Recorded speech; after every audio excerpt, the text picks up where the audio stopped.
माझं नाव विजय जुंबडे, मी राहणार पिंपरखेड, तालुका चिखली, जिल्हा बुलढाणा. मला ॲसिडिटीचा आणि मायग्रेनचा खूप त्रास होता. 7-8 वर्ष आले मला कंटिन्यू त्रास होता. मी खूप ॲलोपॅथिक घेतले आणि खूप फिरलो. अकोला, खामगाव, बुलढाणा, चिखली खूप ट्रीटमेंट घेतली. 7-8 वर्ष आले खूप ट्रीटमेंट घेतली. मला फरक पडला नाही. नंतर मी सरांचा व्हिडिओ इंस्टाग्रामवरती सरांचा व्हिडिओ बघितला मायग्रेनवरती आणि सरांच्या क्लिनिकला व्हिजिट दिली. आणि व्हिजिट दिल्यानंतर सरांनी माझ्यावर 15 दिवसाची एक ट्रीटमेंट केली. 15 दिवसानंतर मला खूप म्हणजे 90% 90 ते 95% मला फरक जाणवला. आता काही त्रास आहे? नाही, सध्या त्रास काहीच नाही. डोकेदुखीचा त्रास नाही, काहीच नाही. ॲसिडिटीचा काय काय त्रास होता? ॲसिडिटीचा मला पित्त म्हणजे जेवण केल्यानंतर लगेच 1-2 मिनिटानंतर पित्त उमळत होतं आणि असं आंबट पाणी येत होतं गाठीशी आणि वन साईड लेफ्ट साईडला माझं डोकं दुखत होतं. खूप त्रास होता मला.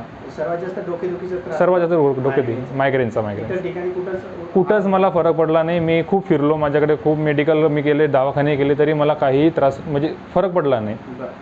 आणि आपल्याकडे 15 दिवसामध्ये मला फरक जाणवला. 90% मला फरक जाणवला.